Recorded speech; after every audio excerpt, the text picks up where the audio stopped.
شياو كانت بتدور على حب حياتها فقررت تروح مناسبة، لكن شياو ما عجبهاش أي حد هناك. من بعيد سمعت راجل بيقول إنه بيشتغل في نفس البنك اللي هي فيه، وقتها خدت بالها منه. الحدث خلص ويوان جه ناحيتها، ورغم إنهم ما تقابلوش جوه الحدث إلا إن يوان عرفها من الشغل وطلب يخرج معاها. شياو ويوان راحوا كافيه وقعدوا يتكلموا بهدوء في البنك اللي هما الاتنين بيشتغلوا فيه. شفنا يوان كعبقري في الرياضيات وقائد للشركة، وفي نفس الوقت شياو كانت بتعاني. طلبت زيادة في المرتب لكن مديرها كان صعب وقال لها ان الموضوع مش هيكون سهل. شياو ويوان راحوا حفلة، وهناك شياو قابلت خطيبها السابق اللي سابها يوم فرح. خطيبها السابق كان ندمان لكن هي رفضته، ويوان تدخل يدافع عنها. وهما راجعين البيت فجأة يوان سألها تحبي تتجوزيني؟ شياو ما قدرتش ترد من الصبر. تاني يوم وبعد يوم صعب شياو لقت نفسها محبوسة في المطر. يوان ظهر وحماها بالمظلة وهما بيتكلموا. شياو وافقت تتجوزه لأن الجوازة ممكن تفتح لها أبواب سوق العمل. من الناحية التانية يوان كان عايز يتجوزها لأن أمه حالتها خطيرة وعايزة تشوفه متجوز قبل ما تموت. لكن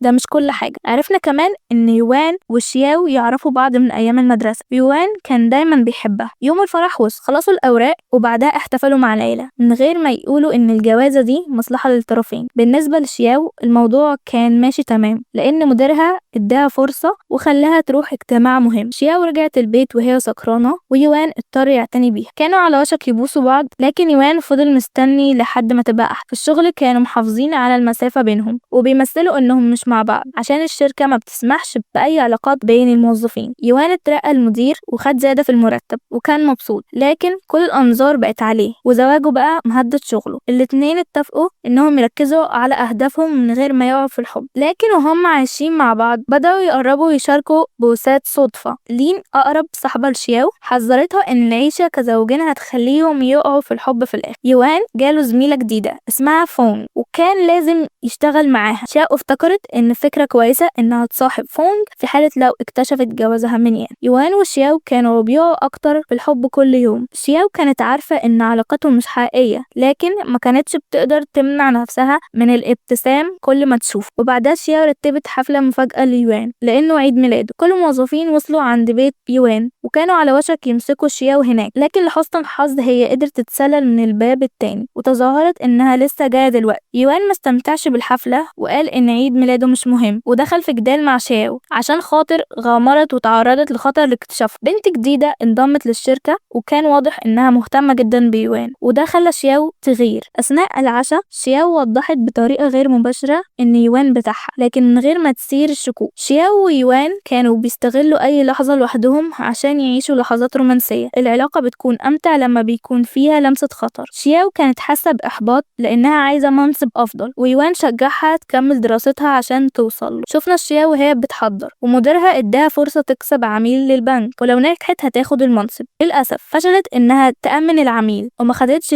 المنصب راح لتانج البنت اللي كانت قبل كده مهتمة بيوان. شياو كانت حزينة جدا ويوان حاول يواسيها لكن اتقطع بأخبار سيئة. صحة أم يوان اتدهورت والدكتور قال له يستعد لأن أمه ممكن تروح السما في أي لحظة. يوان حاول يتجاهل الموقف لأنه ما عندوش الشجاعة يكلم أمه وهو عارف اللي مستنيه. شياو قضت وقت طويل مع أم يوان وأمه كانت بتتمنى تقضي أيامها الأخيرة في البيت وسط حبايبها. شياو حاولت تقنع يوان يزور أمه لكن كان غاضب من الدنيا ورفض يروح. أم يوان كانت حزينة جدا فشياو جابت موظفين من الشركة يقعدوا معاها وده فرحها. لكن مدير شياو سمع بعض الممرضات بيقولوا مرات ابن الست طيبة قوي والمدير بسرعة شك إنهم بيتكلموا عن شياو. أم يوان رجعت البيت وحصل بينها وبين ابنها كلام من القلب. يوان اعتذر لأنه ما زارهاش في المستشفى وهي اعتذرت لأنها ما كانتش دايما أم كويسة. حضروا بعض وسامحوا بعض. يوان كان لازم يسافر رحلة وأثناء غيابه وصل له خبر وفاة أمه. شياو كانت مع أمه في لحظاتها الأخيرة واتأثرت جدا. يوان وصل بعد ساعات وشياو استقبلته بحضن دافي. يوان شكرها لأنها اعتنت بأمه لحد آخر لحظة. شياو ورته ألبوم صور كانت أمه مجهزه له في السر وده خلاه يحس بشوية سعادة. لكن لسوء الحظ لشياو ويوان تانج شافتهم وهم بيحضنوا بعض وهم واقفين عند إشارة المرور وتانج اتملت غيرة وحقد. ما ضيعتش ولا فرصة إنها تلمح إن بينهم بينهم علاقة. في حفلة عيد ميلاد شياو الكل كان مبسوط وبيستمتع، لكن تانج قررت تهدي أغنية حب ليوان عشان تحرجهم وتسبب لهم توتر. في اللحظة دي يوان وشياو قرروا ما يخبوش علاقتهم تاني، ومسكوا ايدين بعض وواجهوا تانج، وده خلاها حزينة جدا ومتلخبطة. تانج فكرت في غلطتها وقررت تسيب الشغل واعتذرت ليانج، وفي نفس الوقت اكتشفنا ان مدير شياو كان برضو مع علاقة في الشغل مع فونج زميلة يوان وكمان حامل. بعدها بأيام لما شياو وصلت الشركة لقيت كل الناس بيبصولها باندهاش، لأن صور لها مع يوان اتسربت على الانترنت. رؤساء يوان شدوا عليه بكلام، والحماية شياو قرر انه ينتقل لفرع بعيد جدا. دلوقتي هيضطروا يعيشوا بعيد عن بعض فترة. يوان كان بيعاني لأنه بيشتغل في الجبال جنب النهر، لكن رغم كده كان بيبذل أقصى جهده عشان يرجع لمكان شغله القديم. ولما حصلت كارثة يوان ساعد الناس من غير ما يفكر لحظة، وده أبهر رؤسائه فوافقوا انه يرجع مكتبه القديم. يوان وشياو هيقدروا يشتغلوا مع بعض تاني. شياو كانت بترقب في شغلها، لكن كانت بتواجه صعوبات لأن في عالم البيزنس الرجالة بيستهينوا بيها لأنها مجرد ست. وفي يوم راجل أعمال حاول يقرب منها زيادة عن اللزوم، وكان هيوصل انه يبوسها، لكن لحسن الحظ يوان ظهر ودافع عنها. شياو كانت ممتنة جدا ليوان، وهما بيتكلموا تحت ضوء القمر فجأة يوان ركع على ركبته وطلب ايد حبيبته للزواج. شياو انصدمت بسرعة لكن وافقت فورا. مع بعض راحوا يكملوا اوراق الجواز وتصوروا صورة جديدة. المرة دي كانوا هما الاتنين في قمة السعادة، واخيرا شفنا شياو لابسة فستان ابيض على المسبح جنب حبيبها.